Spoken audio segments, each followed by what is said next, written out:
Hey everybody, Corey back with the weekly roundup, and this week is going to be a little bit different.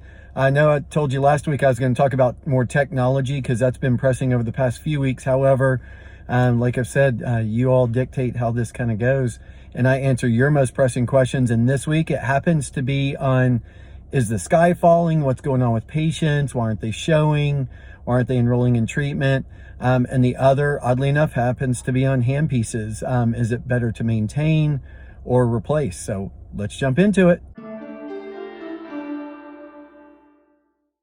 So, is the sky falling? What's going on with patients? They're breaking appointments. They're no showing. When they're in the chair, they're not enrolling in treatment. Kind of, what's the deal? What's the pulse? Do we have to close our doors? Answer to that is no.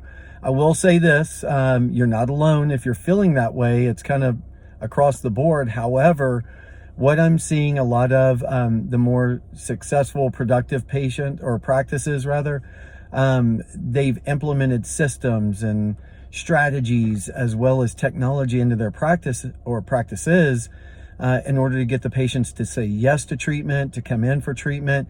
And it really begins on the front end with the verbiage and just pressing the importance of the appointment with the patient, either on the phone or when they're in the chair, and really just kind of bringing it all together, tying in overall health with oral health. And that begins with the clinicians, whether it be the hygienist, assistant, doctor, and really just pressing that and making them understand that we've got to get them in, make them healthy.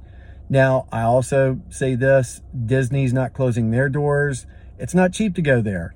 It's not cheap to go to the dentist either. However, we have to show the patient, why do they need to come in and see you versus going to Disney? I have a lot of friends, their kids play travel sports, whether it be baseball, lacrosse, football, and they're not skipping those. So they're spending it somewhere. So what we want to do is show them that value, and why should they spend it with you in your practice? Now, I love getting those phone calls in the afternoons at about 5:30, and doctors just bouncing ideas off of me, office managers just bouncing ideas off of me.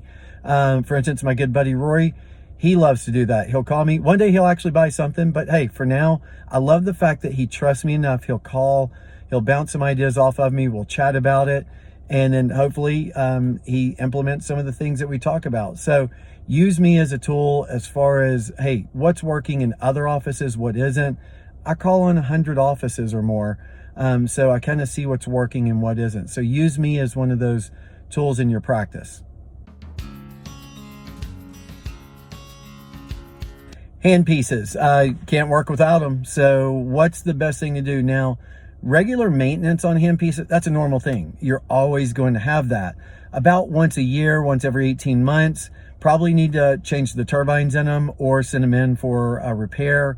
If you're using air driven, if you're using electric, probably a little bit less, but it's something that's constantly being used each and every day in your practice. So what I challenge you to do is kind of do an inventory. If you feel like you're sending them in for repair, make sure that you have enough handpieces. So kind of a good rule of thumb is 3 handpieces, high-speed handpieces per operatory or per doctor's operatory.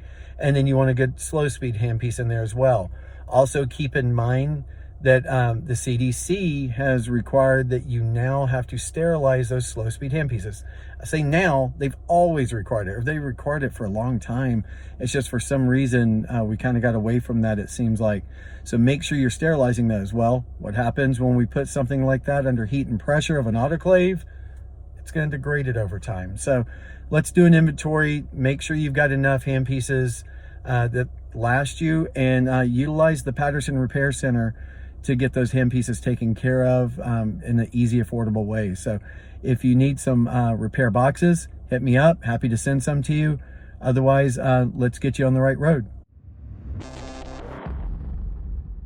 All right, so a little bit different today, kind of change gears a little bit, but what would love to do, again, use me as a resource for your practice. Happy to help any way I can. Again, probably knew this, but I just celebrated 15 years with Patterson. I've been in dental for over 20 years now. So utilize me and my experiences, what I've seen, what I am seeing on a regular basis out there, and use me as an extension of your office. As far as handpieces go, let's make sure that we've got enough in practice, so that way we're not constantly sending them in for repair. For promos, things like that, just ask me, shoot me a message, text, email, call, whatever. But I'm here to help any way I can. Have a great week and see you next time.